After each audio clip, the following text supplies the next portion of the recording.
পেরেছি এই বসাটা একমাত্র কার ইচ্ছায়?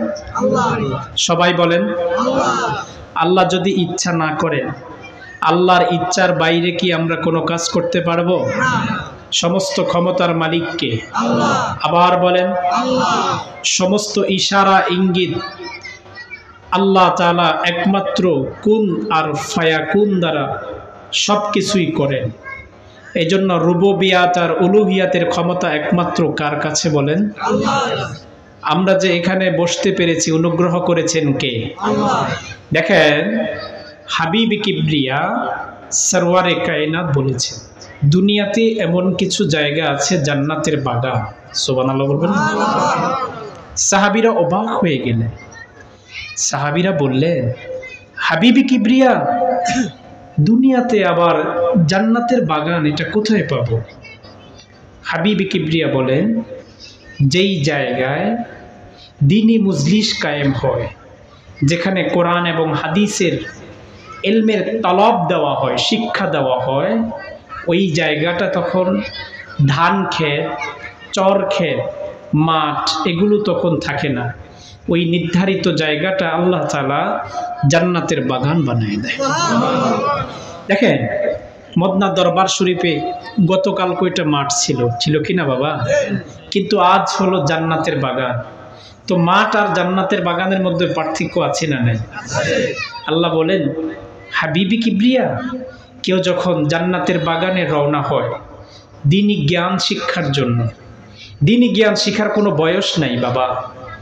জন্ম থেকে মৃত্যু পর্যন্ত আপনি দ্বীনি জ্ঞান শিখতে পারবেন। তাই আজ দুঃখ আর ভারাক্রান্ত হৃদয় নিয়ে বলতে হয় এই জান্নাতের বাগান দ্বীনি জ্ঞান অন্বেষণ করার জায়গায় আমরা এখন হাস্য ঠাট্টা বিদ্রুপ সমালোচনা করে ওয়াজ শেষ করে দিচ্ছি, ঠিক না ভাই?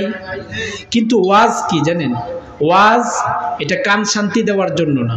ওয়াজ হচ্ছে হেদায়েতের উদ্দেশ্যে এসে হেদায়েতের বাণী শুনে নিজেকে পরিবর্তন করা। সুবহানাল্লাহ। ওয়াজ হচ্ছে এটা। কিন্তু আজ আমাদের ভাইরাল বক্তা লাগবে, 1 লক্ষ টাকা দিব, সমস্যা নেই, লাগবে, মানুষ বেশি হবে, লোকারণ্য হবে, 20 লক্ষ 30 লক্ষ মানুষ হবে। আমি বলি 30 লক্ষ মানুষের চাইতে যদি 30 জন মানুষ হয়, এই 30 জন মানুষের মধ্যে যদি আল্লাহ 5 জনকে হেদায়েতের নূর দান করে, ওই মাহফিলটা আল্লাহ তাআলা সফল করে দেন। হেদায়েতের মালিকটাকে। এজন্য প্রিয় ভাই আমার, আমরা যে এখানে বসেছি একমাত্র কার ইচ্ছায়? আল্লাহ বলেন কেউ যখন দিন শিখার জন্য জান্নাতি পরিবেশে, জান্নাতি জায়গায়, জান্নাতি মজলিসে রওনা হয়, আল্লাহ তাআলা ওই পথের মধ্যে যদি সে মারা যায় তাহলে অবশ্যই এপারে দুনিয়া ওপারে জান্নাত হয়ে যাবে। দেখেন আপনি যে এখানে বসেছেন এতে কি আপনার গুনাহ লেখছে না নেক লিখতেছে? একবার সুবহানাল্লাহ বললেন, আবার আলহামদুলিল্লাহ বললেন, আবার আল্লাহু আকবার বললেন। এই তাসবিহগুলো হচ্ছে সবচেয়ে দামি তাসবিহ। রাসূল বলেন মিজানের পাল্লাকে যদি তুমি ভারী করতে চাও তাহলে বেশি পরিমাণ তুমি পড়ো সুবহানাল্লাহ। তাহলে এই যে সুবহানাল্লাহ, আলহামদুলিল্লাহ, এটা একমাত্র জান্নাতে মজলিস ছাড়া দুনিয়ার বাজারে দোকানপাটে হয় না। বলেন এখন আপনি যদি এই যে চান্দ্রা বাজারে যদি যান, সেখানে দোকানে চা বসে বসে মানুষ কি সুবহানাল্লাহ বলে না গীবত বলে? তাহলে আপনি যে এখানে বসেছেন আপনি নিরাপদ দিয়েছেন কে? আল্লাহ। শুধু নিরাপদ নয়, হাবিব কিবরিয়া বলেন এই জায়গায় তুমি আসবা গুনাহ নিয়া, কিন্তু যখন তুমি পার্সোনাল যে গেট দিয়ে যখন মুনাজাত শেষে বের হবা, তোমাকে আল্লাহ তাআলা গুনাহগুলো মাফ করে আল্লাহ তোমাকে এই জান্নাতের বাগান থেকে বের করে দিবেন। সুবহানাল্লাহ। তাই প্রিয় ভাই আমার, আমরা একটা শান্তিময় জায়গায়, সুন্দর পরিবেশে, সুন্দর একটা সময়ে আমরা একমাত্র বসছি কার হুকুমে? আল্লাহর হুকুম। এজন্য প্রিয় ভাই আমার, আমরা এমন একজন নবীর উম্মত যেই নবীর জন্য আল্লাহ তাআলা 6666টা মেসেজ জিবরাইলের মারফতে মাত্র 23 বছরে, কখনো নবী পাহাড়ে জিবরাইল পাহাড়ে, কখনো নবী আমার হেরায় জিবরাইল হেরায়, কখনো নবী তায়েফে, জিব্রাইল তায়েফে। হাদিসের মধ্যে আসছে নবী যেখানে জিব্রাইল সেখানে। জিব্রাইল আমার নবীর কাছে ৬৬৬৬ আয়াতের মেসেজ দিতে গিয়ে জিব্রাইল বলেন, হাবিব আমার সরওয়ারে কায়নাত, আমি আপনার কাছে এই মেসেজগুলো কমপ্লিট করতে আমার আপনার কাছে আসতে প্রায় ২৪,০০০ বার এসেছি। নারে তাকবীর! কয়বার? ২৪,০০০ বার। ২৪,০০০ বার।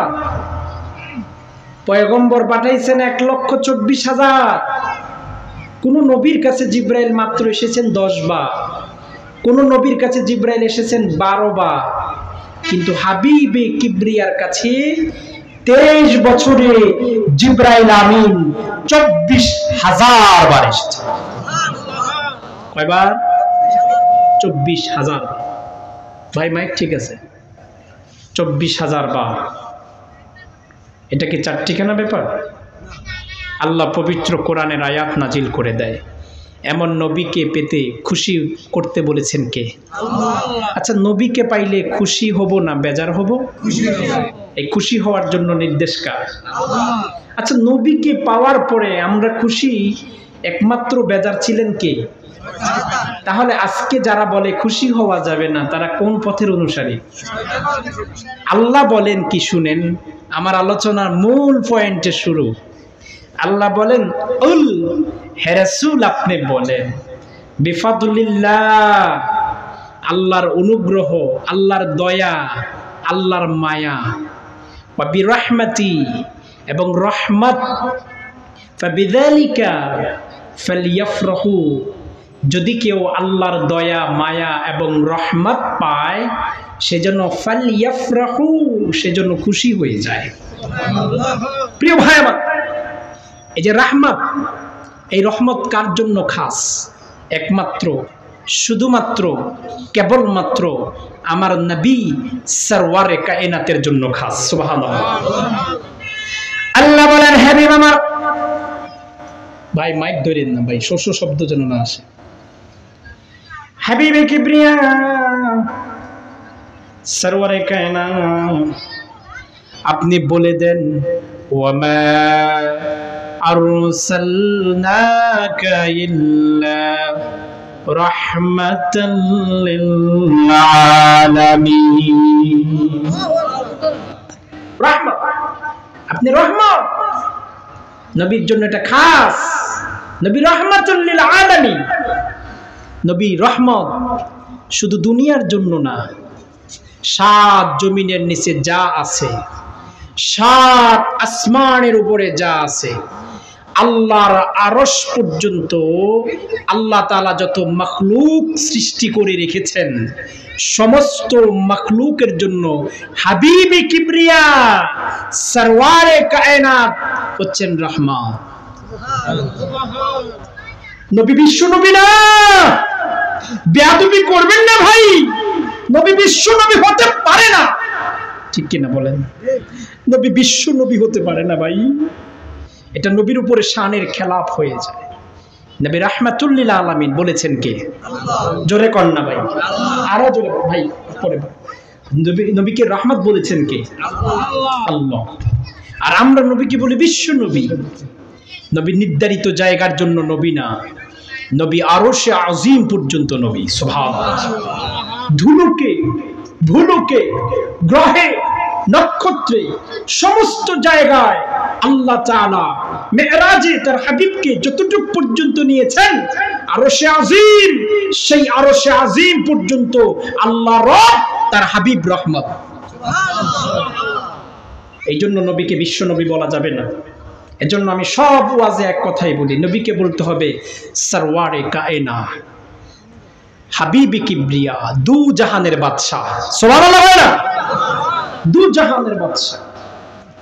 নবী রহমত, নবী সবার জন্য রহমত।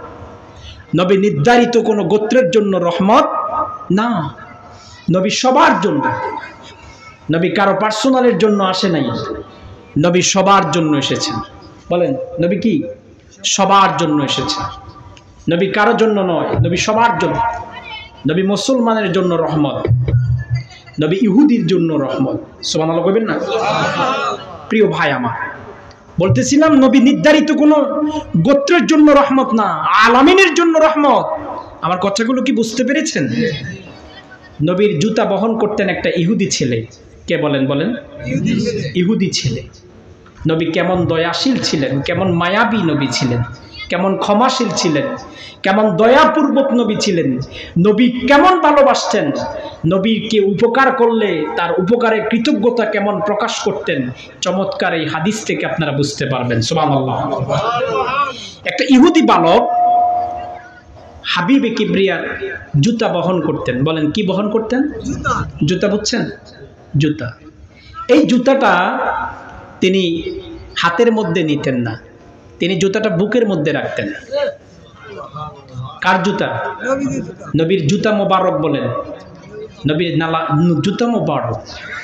মক্কার অলিতে গলিতে, মদিনাতুল মুনাওয়ারার অলিতে গলিতে যেই জুতা মোবারক নবী সরওয়ারে কায়নাত হাঁটতেন, ওই জুতা মোবারক একটা ইহুদি বালক রাখতেন, বুকের মধ্যে রাখতেন। সুবহানাল্লাহ। একদিন নবী দাঁড়িয়েছিলেন, আবু বকর সিদ্দিক রাদিয়াল্লাহু তাআলা বললেন, হাবিবে কিবরিয়া সরওয়ারে কায়নাত, ওই যে ইহুদি ছোট্ট একটা বালক আপনার জুতা বহন করত, আপনার জুতাটা বুকের মধ্যে নিত, ওই ইহুদি বালকটা অসুস্থ হয়ে গেছে, আপনি দেখতে যাবেননি? সুবহানাল্লাহ। আল্লাহর হাবিব সরওয়ারে কায়নাত বললেন, আবু বকর রে, আমি মুসলমানের জন্য রহমত হিসাবে আসি না, আমি সমস্ত ধর্মের জন্য রহমত, সমস্ত মাখলুকের জন্য রহমত। আমার ইহুদি বালকটা সব সময় আমার জুতাটা বহন করত, হাতের মধ্যে নিয়ে বুকের মধ্যে জুতাটা রাখতো। আজ তুমি কি শোনাইলা রে, ইহুদি বালকটা বুঝি অসুস্থ হয়ে গেছে, চলো না গো রাহমাতুল লিল আলামিন ইহুদি বালকটাকে দেখতে যাই। কেমন নবী আমার, যেই নবীর জুতা মোবারক, হাবিবে কিবরিয়ার জুতা মোবারক একটা ইহুদি বালক তার বুকের মধ্যে রেখেছে। হাবিবে কিবরিয়া বলেন, আবু বকর আমি ঋণী হয়ে গেলাম, ইহুদি বালকের কাছে আমি ঋণী হয়ে গেলাম, চলো না, অসুস্থ অবস্থায় আছে, আমি ইহুদি বালকটাকে দেখতে যাই। আবু বকরকে নিয়ে আল্লাহর হাবিব চললেন, ইহুদি বালকটাকে যায় দেখলেন। ইহুদি বালক যায় দেখলেন একেবারে শেষ সময়। আল্লাহর হাবিব বলেন, এই ছেলে তুমি কালেমা পড়ো। ছেলে একবার আমার নবীর দিকে তাকায়, আবার তার বাবার দিকে তাকায়। সরওয়ারে কায়নাত বলেন, তুমি কালেমা পড়ো। ছেলে একবার নবীর দিকে তাকায়, আবার তার বাবার দিকে তাকায়। নবী আবার বলেন, তুমি কালেমা পড়ো। ছেলে একবার নবীর দিকে তাকায়, আবার তার বাবার দিকে তাকায়। তার বাবা বলেন, তুমি কেন আমার দিকে বারবার তাকাচ্ছ? সরওয়ারে কায়নাত তোমাকে কালেমা পড়তে বলেছে, তুমি কালেমা পড়ে নাও। সুবহানাল্লাহ। ছেলেটা এতক্ষণ বোঝাতে চাচ্ছে, আমার বাবা যদি কালেমার কারণে আমাকে প্রহার করে, আমার বাবা একজন ইহুদি, ভিন্ন ধর্মের লোক, সরওয়ারে কায়নাত মুমূর্ষু অবস্থায় কালেমার দাওয়াত দিচ্ছেন। আল্লাহু আকবার। যদি আমি কালেমা পড়ি নেই, আমার বাবা আমার প্রতি আঘাত দিবেন, এজন্য একবার আমি বাবার দিকে তাকাই, আবার আমার নবীর নুরানি মোবারক চেহারার দিকে তাকাই। ছেলের বাবা বলেন, এরে বাবা, সরওয়ারে কায়নাত তোমাকে কালেমা পড়তে বলেছে, তুমি কালেমা পড়ে নাও। সাথে সাথে ছেলেটা পড়তে লাগলো। সবাই আমার সাথে পড়েন, লা ইলাহা ইল্লাল্লাহু মুহাম্মাদুর রাসূলুল্লাহ। কালিমা, মান ক্বালা লা ইলাহা ইল্লাল্লাহ ফাদাখালাল জান্নাহ। হাদিসের মধ্যে আছে, অন্তিম মুহূর্তে কেউ যদি খাতেমা বিল খাইর কালেমা পড়ে বিদায় হয়, এপারে দুনিয়া ওপারে জান্নাত হয়ে যায়। এজন্য প্রিয় ভাই, মুমূর্ষ ব্যক্তিদের সামনে এসে কালেমার তালকিন দিতে হবে। আলকামা রাদিয়াল্লাহু তাআলা যখন কালেমা আসতেছে না, হযরত আলীকে পাঠিয়ে দিলেন, আলী আলকামাকে কালেমার তালকিন দাও। এই তালকিনটা রাসূল শিখাইয়া দিয়েছেন। তালকিন এভাবে দিবেন, মুমূর্ষ ব্যক্তির সামনে আয়েশা কইেন না আব্বা কালেমা পড়েন, এটা বলতে পারবেন না। নিজেরা পড়বেন, লা ইলাহা ইল্লাল্লাহু মুহাম্মাদুর রাসূলুল্লাহ, কালেমা খাতিমা বিল খাইর। যে ব্যক্তি পড়বে এপারে দুনিয়া ওপারে জান্নাত। সুবহানাল্লাহ। একজন কাফির, বুখারী শরীফের মধ্যে আছে, একজন কাফের হুজুরের কাছে আসছেন। আয়েশা বলেন, ইয়া রাসূলুল্লাহ, আমি আপনার একটা মুজিজা দেখতে চাই। সুবহানাল্লাহ। হুজুর তাকে একটা মুজিজা দেখালেন, অলৌকিক শক্তি দেখালেন। সাথে সাথে সে কালেমা পড়ে মুসলমান হয়ে গেল। কালেমা পড়ে মুসলমান হতে দেরি, এই মাত্র 1 মিনিট আগে সে ইহুদি ছিল, মৃত্যুর 1 মিনিট আগে কালেমা পড়ে মুসলমান হয়ে দুনিয়া থেকে বিদায় হয়ে গেছে। আল্লাহর হাবিবের সাহাবী জিজ্ঞেস করলেন, ইয়া রাসূলুল্লাহ, সারা জীবন পরে সে নাফরমানি করেছে, এখন আপনার কাছে এসেছে, মুজিজা দেখার পরে কালেমা পড়েছে, মুসলমান হয়ে দুনিয়া থেকে চলে গেছে, তার ব্যাপারে ফয়সালা কি? রাসূল বলেন, সাহাবী, এই কালেমা পড়ার কারণে এপারে দুনিয়া ওপারে জান্নাত হয়ে গেছে। কালেমা, কালেমা, এজন্য বেশি বেশি করে কালেমা পড়বে। যে ব্যক্তি রাতের বেলায় ঘুমানোর সময় কালেমা পড়ে ঘুমায়, রাতের বেলা যখন বালিশে মাথা দিবেন না, তখন কালেমা পড়ে ঘুমাবেন, হতে পারে তো শেষ ঘুম, ঠিক না ভাই? হতে পারে শেষ ঘুম, এজন্য কালেমা পড়বেন। ওই ছেলেটা কালেমা পড়েছে, যেই ছেলেটা আল্লাহর হাবিবের পবিত্র জুতা মোবারক বুকের মধ্যে বাহন করতেন। হুজুর কালেমা পড়াইছেন, কালেমা পড়ে দুনিয়া থেকে বিদায় হয়েছে। দেখেন, জীবনে একটা রোজাও রাখে না, জীবনে একবার দান সদকা করে না, কোনো নেক আমল করে না, ফরজিয়াত কোনো আমল করে না, কিন্তু কালেমা পড়ে বিদায় হওয়ার কারণে রাসূল বলেন এপারে দুনিয়া ওপারে জান্নাত হয়ে গেছে। তো আবু বকর বললেন, ইয়া হাবিবাল্লাহ, আপনি আসছেন তারে দেখার জন্য, আয়েশাই কালেমার দাওয়াত দিলেন কেন? হুজুর বললেন, দেখো, তোমরা তোমাদের চর্মচোখে যা দেখো, আমি হাবিবে কিবরিয়া তোমাদের চাইতে লক্ষ গুণ দেখি। সুবহানাল্লাহ। কয়, আমি যখন ইহুদি ছেলেটাকে দেখতে আসলাম, এ সময় দেখি মালাকাল মউত তার কাছে হাজির হয়ে গেছে। আল্লাহর হাবিব সরওয়ারে কায়নাত বললেন, আবু বকর, ছেলেটার কাছে আমি যখনই এসেছি তখনই দেখেছিলাম যে মালাকাল মউত তার কাছে হাজির হয়ে গেছে। সারা জীবন ভর জুতা বহন করেছে, হাবিবে কিবরিয়ার জুতা বহনকারী একজন সম্মানিত ব্যক্তি। সুবহানাল্লাহ। আল্লাহর হাবিব কই, কালেমা পড়াইছি, কালেমা পড়তে দেরি, এরা বালাগাতিল হুলকুম, হুলকুমের কাছ থেকে রূহটা টান দিয়া দুনিয়া থেকে তারে বিদায় করে দিয়েছে। কত মহব্বত, কত ভালোবাসা, এটার নামেই হচ্ছে রহমত। সুবহানাল্লাহ। কয় না? দয়া, প্রেম, অনুগ্রহ, মায়া। সুবহানাল্লাহ বলবেন না? প্রিয় ভাই আমার, যে কোরআনকে সাজিয়েছে নবীর উসিলায়, সুবহানাল্লাহ বলবেন না?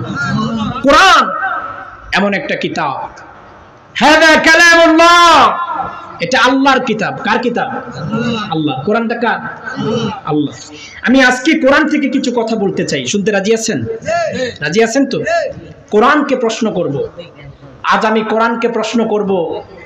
আমরা কিছু কোশ্চেন করতে চাই। কি কোশ্চেন? আমরা যদি কোরআনকে প্রশ্ন করি, কোরআন, তোমার কাছে আমি জানতে চাই যে নবী যে আমাদের কাছে যে মেসেজগুলো দিয়েছে, যে বার্তাগুলো দিয়েছে, এগুলো কি নবীর মন গড়া কথা? একটু তোমার কাছে জানতে চাই ভাই, কোরআন থেকে জানতে চাই, নবী কি যে বার্তাগুলো আমাদের কাছে দিয়েছেন, শুধু বার্তা দিয়ে ক্ষান্ত হন নাই। নবী বলেছেন, বাল্লিগু আন্নি ওয়ালাউ আয়া, আমার কাছ থেকে এই বিদায় হজের ভাষণে যত মেসেজ শুনেছো, যারা শুনেনি তাদের কাছে প্রচার করে দিবা। সুবহানাল্লাহ। তো এই মেসেজগুলো, এই মেসেজ, এই বার্তাগুলো নবী কি নিজ থেকে বলেছেন? বলেন না, না, নিজ থেকে বলেন না। নবী বলেন, আল্লাহ কোরআনে কি বলেছেন? ওয়ামা ইয়ানতিকু আনিল হাওয়া, হাবিব আমার দোস্ত, আপনি নিজ থেকে কোনো কথা বলেন না, যা বলেছেন সব ওহির কথা। সুবহানাল্লাহ বলেন না? প্রিয় ভাই আমার, আল্লাহর হাবিব যতগুলো বার্তা দিয়েছেন সব কার কথা?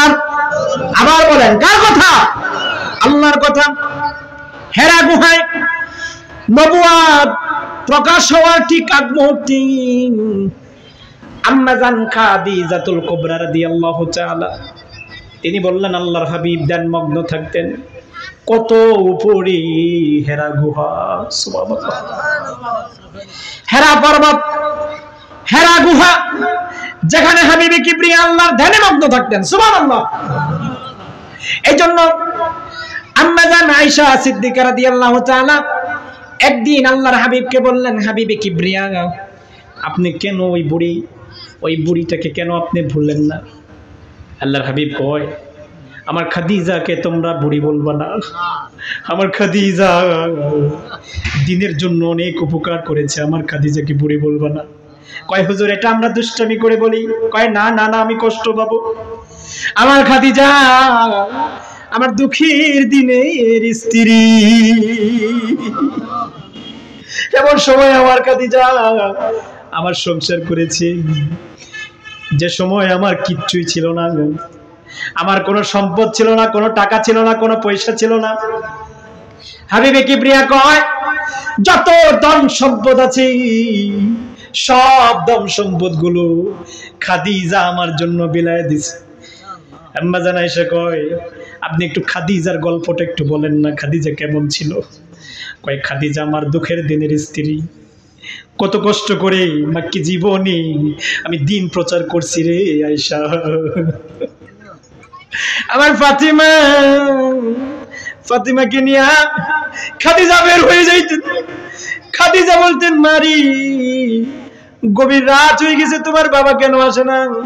চলো না, চলো তোমার বাবাকে দেখতে যাই। মক্কার অলিতে গলিতে কাফেররা পাথর মেরে আমার চামড়াটা ফেটে দিত। রক্ত মাখা শরীর নিয়ে যখন খাদিজার কাছে যাইতাম, খাদিজা নিজের কাপড় দিয়া স্বামীর রক্তগুলো মুছতে। মক্কার আধিপত্য কাফেররা বললেন, খাদিজা কি ব্যাপার, কেন তুমি মুহাম্মদ সাল্লাল্লাহু আলাইহি ওয়াসাল্লামকে বিয়ে করলা? তোমার এত সম্পদ থাকা সত্ত্বেও তুমি তো ভালো ভালো ধনীর ছেলেকে বিয়ে করতে পারতাম।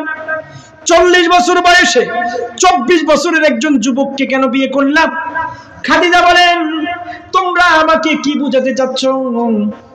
আমার স্বামী মুহাম্মদকে বিবাহ করে কি আমি ভুল করেছি নাকি? কয় না। জানতে চাই কেন বিবাহ করেছো? মুহাম্মদের তো কোনো সম্পদ নাই, কেন বিয়ে করেছো? খাদিজা একটা ভোজনের আয়োজন করেছেন, ভোজন। সুবহানাল্লাহ কয়। মক্কার আধিপত্য কাফেরদেরকে সামনে রেখে খাদিজা রাদিয়াল্লাহু তাআলা তার স্থাবর যত সম্পদ আছে সব সম্পদ স্বামী মুহাম্মদুর রাসূলুল্লাহ সাল্লাল্লাহু আলাইহি ওয়াসাল্লামের জন্য বিলায়া দিয়েছে। নারে তাকবীর! সব বিলায়া দিয়েছে। এবার কিছু বলতে পারবে না। আয়েশা, আমি কেমনে বলবো? আমার দিন প্রচারের প্রারম্ভিক সময়ে অর্থের প্রয়োজন হয়েছে, খাদিজা সহযোগিতা করেছে। সুবহানাল্লাহ। সব সম্পদ নবী খাইছে, সব সম্পদ দিনের জন্য ব্যয় করছে। সুবহানাল্লাহ বলবেন না? হুজুর, এই জন্য কি আপনি প্রতি বছর খাদিজার মৃত্যুবার্ষিকীতে একটা খাসি জবাই করেন? সুবহানাল্লাহ বলবেন না? দেখেন, প্রত্যেক বছর খাদিজা যেই দিনে মারা গেছেন ওই দিনে আল্লাহর হাবিব একটা খাসি জবাই করতেন। সুবহানাল্লাহ। এবং খাসিটা নিজ হাতে জবাই করতেন। এই কথাগুলো কি কখনো শুনেছেন? নিজ হাতে জবাই করতেন, নিজ হাতে বন্টন করতেন। সুবহানাল্লাহ কয় না? হুজুর খাসিকে 3 ভাগ করতেন। কয় ভাগ? 3 ভাগ। 1 ভাগ আল্লাহর হাবিব তার স্ত্রীদের কাছে বন্টন করতেন, আরেক ভাগ আত্মীয় স্বজনের কাছ থেকে দিতেন, আরেক ভাগ খাদিজার যে সমস্ত বান্ধবীরা আছে তাদেরকে দিতেন। সুবহানাল্লাহ। এভাবে আল্লাহর হাবিব বন্টন করতেন। শুধু তাই নয়, আল্লাহর হাবিব বলছেন, আয়েশা কখনো এই কথা বলবা না আমার খাদিজা বুড়ি, এ কথা বলবা না, এটা আমি কষ্ট পাই, কারণ আমার খাদিজা হচ্ছে আমার দুঃখের দিনের স্ত্রী। সুবহানাল্লাহ।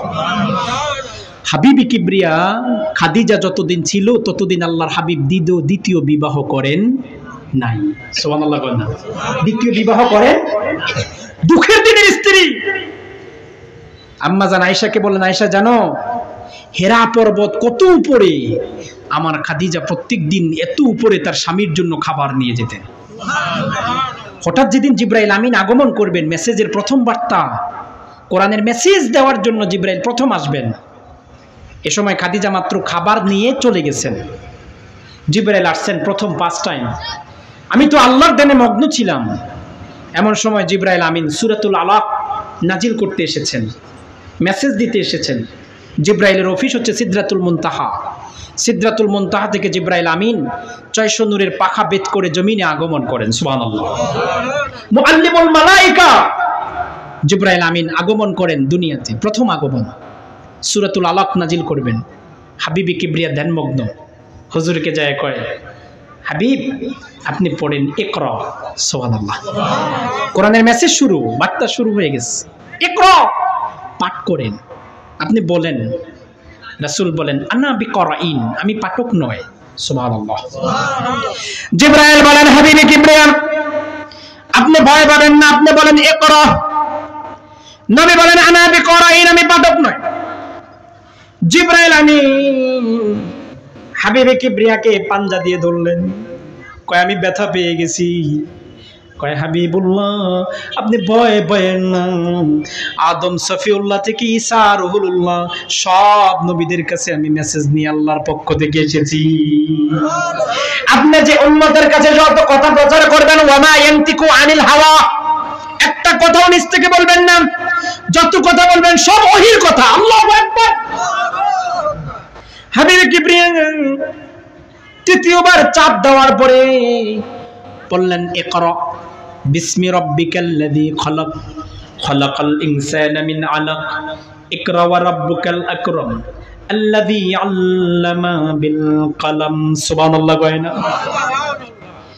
আল্লাহর হাবিব প্রথম ওহী পেলেন, আল্লাহর হাবিবের আয়াত নাজিল হয়ে গেল, মেসেজ সমস্ত উম্মতের মাঝে প্রচার করার জন্য আল্লাহ নির্দেশ করেছেন, হাবিব আপনি বলবেন ইকরা, পাঠ করা।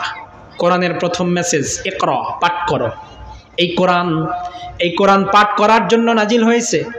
আল্লাহ কোরআনের প্রথম আয়াত আলিফ লাম মিম, আল্লাহ বলেন যালিকাল কিতাবু লা রাইবা ফীহ, এটা এমন একটা কিতাব যেই কিতাবে কোনো সন্দেহ নাই। আবার আল্লাহ আয়াতের শুরুতে নাজিলকৃত প্রথম আয়াত ইকরা, পাঠ করো।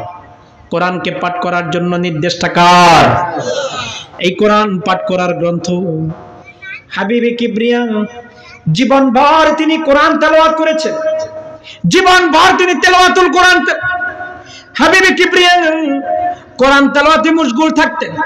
এবং শুধু তাই নয়, আল্লাহর হাবিব বলেন, যদি তুমি কোরআন তেলাওয়াত করো তোমার ঈমানকে তোমার রূহকে আল্লাহ তাআলা জিন্দা করে দিবেন। ঈমান, এই কোরআন নাজিল হয়েছে কেন? এই কোরআন নাজিল হয়েছে পাঠ করার জন্য। কি করার জন্য বলেন? পাঠ। আমরা পাঠ করব। কোরআন যত পারবেন পাঠ করবেন, কোরআন যত পারবেন কি পাঠ করবেন।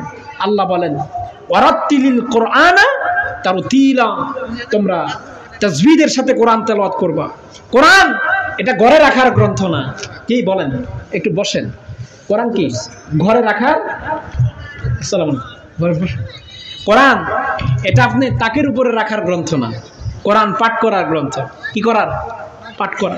এই জন্য আরবি বর্ণমালা 29টি। কয়টি বলেন? আবার বলেন কয়টি? 29টি বর্ণমালা। 29টি বর্ণমালা একটা হচ্ছে কফ। আপনি যদি এই কফকে টান দেন, যদি বলেন এটার মধ্যে হাবিবে কিবরিয়ার কোনো খুসুসিয়াত বৈশিষ্ট্য আছে কিনা, এটা বলে দিবে কারিউল কোরআন, নবী সবচেয়ে কোরআন তেলাওয়াতকারী। সুবহানাল্লাহ। সবচেয়ে সুন্দর কণ্ঠ আমার নবীর মাঝে। পৃথিবীর মাঝে আল্লাহ তাআলা 1,24,000 নবী এবং রাসূল দিয়েছেন। পৃথিবীতে দুইজন নবীকে আল্লাহ তাআলা সবচেয়ে সুন্দর কণ্ঠ দিয়েছেন, সুবহানাল্লাহ কবেন না? সবচেয়ে সুন্দর কণ্ঠ, তার মধ্যে একজন হচ্ছেন হযরতে দাউদ আলাইহিস সালাতু ওয়াস সালাম, যাকে আল্লাহ তাআলা 4টি স্পেশাল কিতাবের মধ্যে একটি কিতাব দান করেছেন, যেটার নাম হচ্ছে জাবুর। দাউদ আলাইহিস সালাম যেদিন জাবুর কিতাব পাঠ করতেন, সমুদ্রের মাছগুলো দাউদ আলাইহিস সালামের জাবুর কিতাব পড়ার শোনার জন্য আগ্রহ প্রকাশ করতেন। ওই দিনে তারা এই মাছগুলোকে অ্যাটাক করতেন। নাউজুবিল্লাহ করবেন না? এত সুমধুর কণ্ঠ ছিল দাউদ আলাইহিস সালামের মাঝে। পৃথিবীর মাঝে সবচেয়ে সুন্দর কণ্ঠ, পৃথিবীর মাঝে সবচেয়ে সুন্দর সব নবী, তবে সবচেয়ে সুন্দর নবী দুইজন। একজন হচ্ছেন হযরতে ইউসুফ, আরেকজন হচ্ছেন আমার নবী। ইউসুফ পয়গম্বর ছিলেন শুভ্র সাদা, আর আমার নবী ছিলেন লাল সুন্দর। ইউসুফ নবীর চেহারা দেখে জুলাইখার বান্ধবীরা হাত লেবু কেটে হাত বিচ্ছিন্ন করে দিয়েছেন। আম্মা জান আয়েশা কয়, নবীর এত নুরানি মুবারক, কাদ জাআকুম মিনাল্লাহি নূর, আল্লাহর পক্ষ থেকে যে তার জিসিমের মধ্যে একটা খালকে নূর ছিল, খালকে নূর। আমাদের সারসিনার আকীদা, নবী হচ্ছেন খালকে নূর। আর যারা ভণ্ড তবলা বাজানেওয়ালা, তারা কয় জাতি জাতি নূরের জ্যোতি। এই আকীদা যারা পোষণ করবে এরা বেঈমান, এরা শিরিক করে। কিন্তু নবী খালকে নূর, আল্লাহ তার হাবিবে কিবরিয়ার জিসিম মুবারকে স্পেশাল নূর দিয়েছেন। সুবহানাল্লাহ, সুবহানাল্লাহ। প্রিয় ভাই, 5 মিনিট কথা বলে শেষ করে দেব। আমার বড় ভাই চলে এসেছে, উনি আমার থেকে অনেক যোগ্যমান আলোচক, হাসা মাদ্রাসার প্রভাষক। ভাইকে অনেক মহাব্বত করি, ভালোবাসি। ভাইও আমাকে ছোট ভাইয়ের মতো দেখে। সারসিনার একনিষ্ঠ একজন মুবাল্লিগ, আল্লাহ কবুল করে বলেন আমিন। তো বলতেছিলাম যে রাসূলুল্লাহ সাল্লাল্লাহু আলাইহি ওয়াসাল্লামের জিসিম মুবারকে নূর ছিল, আলো ছিল, লাইট ছিল, যেটা অন্য পয়গম্বরদের সাথে কোনো মেসাল করা যাবে না। আম্মা জান আয়েশা সিদ্দিকা রাদিয়াল্লাহু তাআলা বলেন, পৃথিবীর মানুষ জুলাইখার বান্ধবীরা ইউসুফকে দেখে লেবু কাটতে গিয়ে হাতের আঙ্গুলগুলো বিচ্ছিন্ন করে দিয়েছে। আমি আম্মা জান আয়েশা সাক্ষী যে ওই জুলাইখার বান্ধবীরা যদি হাবিবি কিবরিয়ার নূর মুবারক চেহারা দেখতো, হাতের আঙ্গুল না, তারা তাদের কলিজাকে বিচ্ছিন্ন করে দিত। সুবহানাল্লাহ, সুবহানাল্লাহ। এত সুন্দর চেহারা আমার নবীর মাঝে। এজন্য প্রিয় ভাই, নবীকে আল্লাহ কি না দিয়েছেন? সবকিছুই দিয়েছেন। কি না দিয়েছেন? আল্লাহ বলেন, ওয়া রাফা'না লাকা যিকরাক ইযা যুকিরতু যুকিরতা মাই। ও হাবিব, আর কি লাগবে? যত জায়গায় আমার এলান থাকবে তত জায়গায় আপনার এলান। আর কি দরকার আপনার? আপনার কি দরকার? ও হাবিব, আরবি 29টা বর্ণমালার মধ্যে আপনার খুসুসিয়াতগুলো লুকায়িত আছে। সুবহানাল্লাহ। তাই বলতেছিলাম, পৃথিবীর মাঝে দুইজন নবীকে আল্লাহ তাআলা কি দিয়েছেন বলেন? আবার বলেন, কি দিয়েছেন? সৌন্দর্য। দুইজন নবীকে সবচেয়ে সুন্দর সুর দিয়েছেন। একজন কি? দাউদ আলাইহিস সালাম। মাহশরে আল্লাহ তাআলা একটা সেমিনার তৈরি করবেন জান্নাতুল আদনে। সুবহানাল্লাহ বলবেন না? জান্নাতুল আদন একটা স্পেশাল গেস্ট রুম, যেখানে স্পেশাল বান্দাদেরকে হাজির করা হবে, যেখানে আল্লাহ তাআলা তার পবিত্র কুদরতি জবান দিয়ে তেলাওয়াত করবেন। সুবহানাল্লাহ। শুধু তাই নয়, ওইখানে 3 জন তেলাওয়াত করবেন। কয়জন? আবার বলেন, কয়জন? 3 জন। রাব্বি কারীম তেলাওয়াত করবেন, তারপরে তেলাওয়াত করবেন হযরতে দাউদ এবং আমার নবী। সুবহানাল্লাহ কয় না? 3 জন। আল্লাহ তার কুদরতি জবান দিয়ে সূরাতুর রহমান তেলাওয়াত করবেন, আর আমার নবী তেলাওয়াত করবেন, এবং দাউদ পয়গম্বর তেলাওয়াত করবেন। মাহশরে আল্লাহ তাআলা দাউদকে ডাক দিবেন, দাউদ, আমার হাবিবের উপরে যে নাজিলকৃত কিতাব কোরআন নাজিল হয়েছে, তুমি তেলাওয়াত করো না। দাউদ বলেন, আমার প্রতি তো আপনি জাবুর কিতাব নাজিল করেছেন, আমি তো মনে করেছিলাম আপনি এই মাহশরে এই জান্নাতুল আদনে আপনি আমাকে জাবুর কিতাব পাঠ করতে দিবেন। এখন দেখি আপনি কি দিয়েছেন? কোরআন পাঠ করে দিয়েছেন, অথচ কোরআন এটা মুহাম্মদ সাল্লাল্লাহু আলাইহি ওয়াসাল্লামের উপর আপনি নাজিল করেছেন। কথা বলতে দেরি 30 পারা কোরআনের হাফেজ আল্লাহ দাউদকে বানায় দিয়েছেন। দাউদ আলাইহিস সালাম তেলাওয়াত করবেন এত সুন্দর সুমধুর কণ্ঠে মাহশরে। এই দাউদ আলাইহিস সালামের কণ্ঠের চাইতে 1000 গুণ বেশি কণ্ঠ আমার নবীর। সুবহানাল্লাহ। কেমন কণ্ঠ শুনেন? নবী হচ্ছেন কারিউল কোরআন। নবী তেলাওয়াতুল কোরআন এত সুন্দর ছিল, সুমধুর ছিল, এত সুন্দর তেলাওয়াত। আল্লাহর হাবিব একদিন তেলাওয়াত করতেছেন, ওয়ালিমান খাফা মাকামা রাব্বিহি জান্নাতান। এই তেলাওয়াত করার কারণে সাহাবাই কেরাম বাচ্চার মতো, বাচ্চা ছেলেরা যেমন কান্নাকাটি করে, তারা কান্নাকাটি করে শুরু করে দিয়েছে। হুজুরের জাহান্নামের আয়াতগুলো শুনলে সাহাবীদের কোনো হুঁশ থাকতো না, বেহুশ হয়ে যেত, এত সুন্দর কণ্ঠ। তা আল্লাহর হাবিবের কণ্ঠে শুধু সাহাবীরা পাগল না, মক্কার কাফেররাও পাগল ছিল। সুবহানাল্লাহ কয় না? মক্কার কাফেররা কেমন পাগল দেখেন, একটা এক্সাম্পল বলি। সেটা হচ্ছে আবু জাহেল, যাকে বলা হয়তো আবুল হাকেম, একজন জ্ঞানী ব্যক্তি। কিন্তু দিনকে না মানার কারণে, দিনকে না বোঝার কারণে একজন পাণ্ডিত্য, একজন হিকমতওয়ালা ব্যক্তিকে আল্লাহ তাআলা লকব দিয়েছেন আবু জাহেল। জাহেল, জাহেল মানে মূর্খ, মূর্খের পিতা। একটা দিনকে না বোঝার কারণে মহাপণ্ডিতকে জাহেল বানায় দিয়েছেন কে? হ্যাঁ বলেন, কে দিয়েছেন? দিন বুঝতে হবে। সুবহানাল্লাহ বলেন না? প্রিয় ভাই, বলতেছিলাম নবীর একটা বৈশিষ্ট্য করিউল কোরআন। নবী কোরআন তেলাওয়াত পছন্দ করতেন। তো হুজুরের হুজরা মোবারক আর আবু জাহেলের বাড়ি বেশি দূর ছিল না, মক্কা, মাক্কি জীবনের কথা বলতেছি।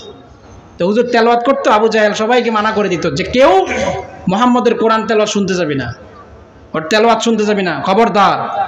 মক্কার মধ্যে 4 জন না 7 জন ছিল স্পেশালিস্ট কাফের। তার মধ্যে ওলীদ ইবনে মুগীরা, আস ইবনে ওয়াইল, তারপরে হচ্ছে আবু সুফিয়ান, তারপরে কে এই আবু লাহাব, তারপরে হচ্ছে আবু জাহেল। বিশিষ্ট কাফেররা সবার কমান্ড মানতো। কার কমান্ড? আবু জাহেলের কমান্ড। মানা করে দিয়েছে যে মুহাম্মদ সাল্লাল্লাহু আলাইহি ওয়াসাল্লামের তেলাওয়াত শুনতে যাবে না। এ কথা বলার পরে সবাই তো নেতার তো কথা মানতে হবে।